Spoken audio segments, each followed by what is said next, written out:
This is an ABC News special report. And we're looking at video now from inside that theater. It appears to be chaotic. You can hear some of that background noise. You can kind of see people scurrying out of the theater. We don't know exactly when this was taken in relation to what happened in theaters 8 and 9 there at the Century 16 movie theater, but you can get a visual sense now of the chaos that was happening inside that theater moments after this lone gunman opened fire shortly after 12:30 a.m. there in Colorado, Central Time, excuse me, just after again, about 12:30 Central Time. And then apparently before he did that, also opened some kind of canister. Early reports it could have been a tear gas that served as a distraction or a smoke screen before he then opened fire. And we do have some new information. When the gunman was captured, he had a rifle, handgun, and gas mask, and he told authorities there are explosives in my residence. We have now learned that the suspect's apartment complex, which is in North Aurora, is on lockdown for a search, and they're searching for explosives at this point. So potentially 2 crime scenes right now simultaneously. And search warrants have been executed. You can imagine police are going to be very anxious to get inside that apartment. They're going to be anxious to speak to neighbors, to friends, to find out exactly who this man was. His apartment is there in the town of Aurora, but certainly a lot of questions have to be answered. And those early interviews now in these first hours of this tragedy are going to be critical in figuring out who this guy was, what could possibly have motivated him to do that. According to Pierre Thomas, our justice correspondent, there is not, I repeat, not a link to any radical radical terrorist groups right now. They're going to investigate whether there's perhaps a link to some domestic groups. And this does fulfill a fear that I know we have all had as Americans, that we've reported on extensively here at ABC News, and that is the growing proliferation of lone wolf terrorists in this country. And we could be looking at another example of that. But again, lots of questions. You can imagine what, besides those alleged explosives, what was in that apartment, and then what did his neighbors, friends, classmates, whoever possibly know. A massive effort, 250 local officers from across Metro, as Clayton Sandell, who's going to join us again. Clayton, 100 FBI agents. Anything else additionally that you're learning right now, Clayton? No, just to take you through the timeline, this happened just after 12:30. The movie here, Batman, had just gotten underway. 12:30 Central Time. On local radio, talked about that there was a scene in the movie where there was a lot of shooting, a lot of explosions, and apparently that is when all of this started to happen. A gunman appeared at the front of one of the theaters. He threw some type of canister, which started releasing some kind of gas. Witnesses reported hearing a hissing sound, and then he opened fire. And at least 50 people were hit. 14 of them, we have now confirmed, were killed. The gunman was found just outside one of the theaters by police officers who apparently were able to respond rather quickly.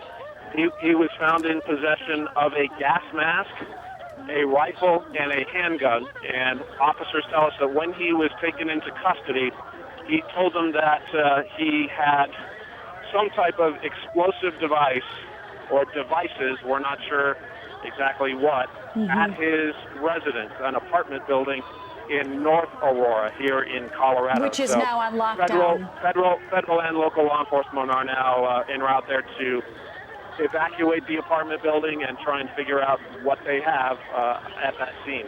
And again, inside that apartment and talking to folks in that area will hopefully answer some questions about who exactly this guy was and what his motivation may be. But it sounds from all these early reports that what was going on here was some attempt to really take advantage, one, of the special effects of that movie, two, if you open some kind of canister, which was reportedly tear gas, that's unconfirmed at this point, that the motivation here or the operation here was to create this kind of distraction that, one, blended into the movie a little bit, and then two, to kind of create this distraction right there in the theater, perhaps, again, reportedly using tear gas, which many of us have obviously heard of as a riot control agent of sorts, but it does cause irritation to your eyes, irritation to your mouth, your throat, your lungs, and your skin. It's called tear gas because it does make you cry immediately after you're exposed to it. So you combine the special effects of the movie, the effect of the tear gas. This guy had a room full of sitting ducks, confused ducks, and then simply opened fire. Aurora police are now saying that of the 50 injured, many of those injuries are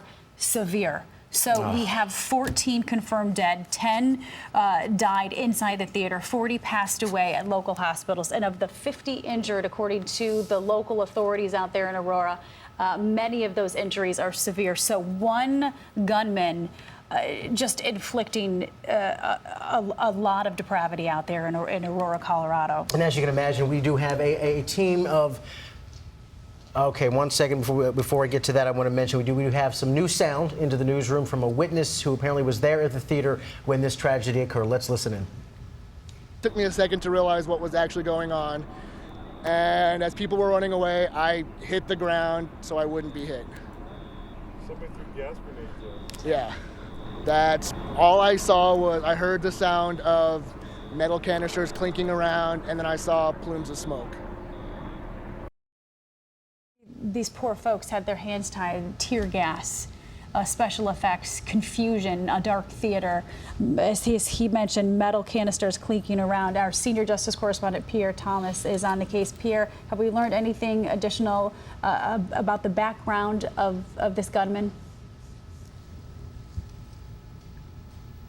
All right, we may have lost Pierre. We'll try to get him back momentarily to get the latest. Again, we do have a team of reporters and producers there trying to get the very latest information, so we want you to stay tuned to here to ABC. Good Morning America, of course, will have full coverage. We believe we do have Pierre back now on the line. Pierre, can you hear us? We have information that they are searching the suspect's car. They are checking it for evidence. Also, there's information that they're at his residence. There's concern about explosives, obviously, and sources are, again, right now doing a detailed background investigation on the individual. He is described to me as 24 years old, born in December of 1987. Again, early indications are no nexus to terrorism, according to the FBI.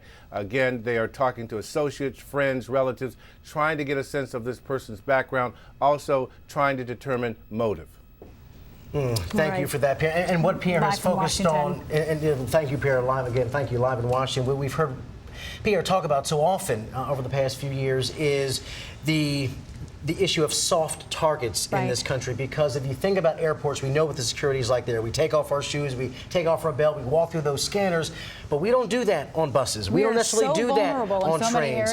We're shopping malls, movie theaters, and you have to wonder now, once the dust settles, and that obviously is going to be some days here, and the first thought is with the victims of the deceased and the people who were in the hospital now fighting for their lives, but once we get past the initial shock of this, do we now begin talk about security? And Pierre, let me bring you back in on that point, because so many of your reports have focused on how concerned are national security folks about just this kind of thing, lone wolf suspects taking advantage of what is known as soft targets.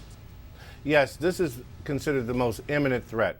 People who have motives that no one knows about. They don't have any ties to organizations, so it's hard to get information developed about them. They show up, and they show up at soft targets and they start shooting. This is something that the FBI trains for. The Homeland Security Department is quite concerned about.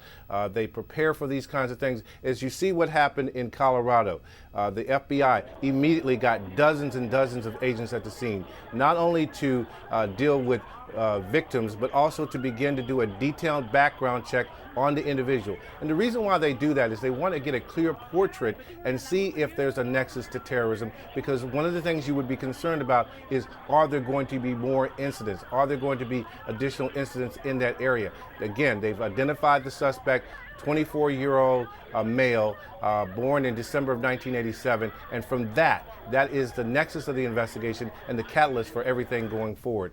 The concern today will be on copycats. That Batman movie obviously is a huge, huge movie.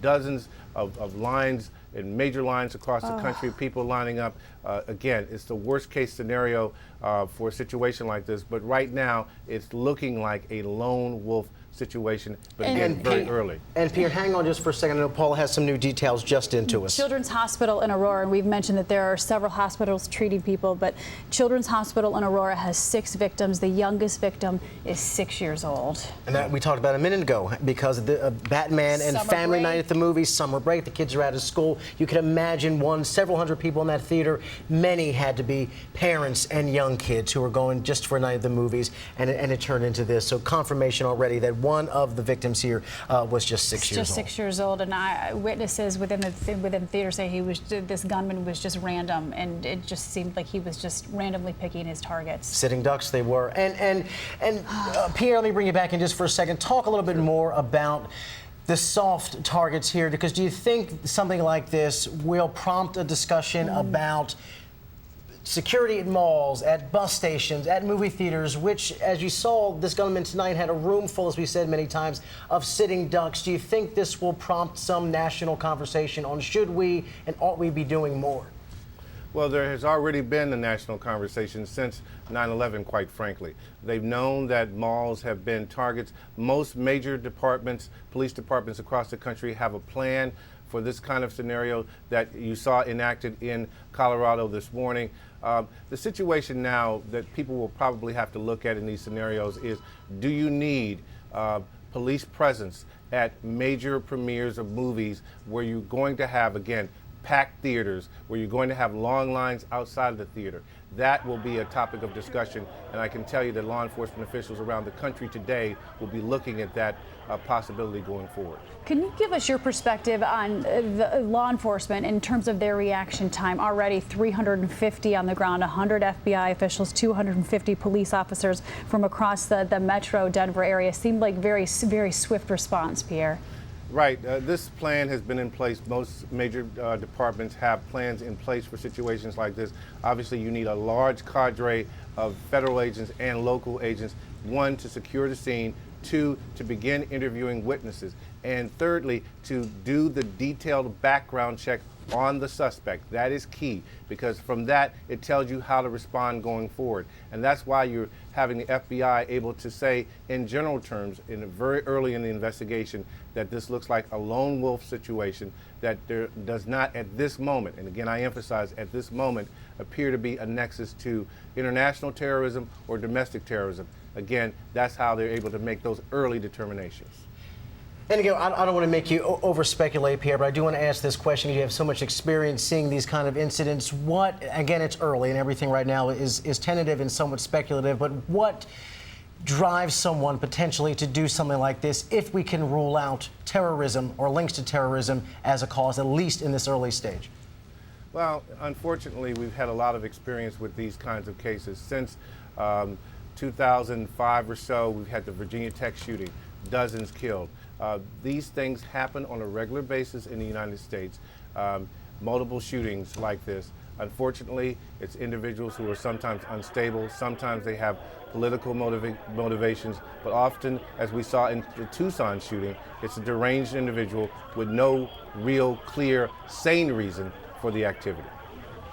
Pierre, I want to ask you real quick about the gun laws in Colorado. Is it true that in Colorado gun laws, they don't require the registration of any particular type of firearm? I don't mean to put you on the spot, but do you know anything about the gun laws and the restrictions there in Colorado?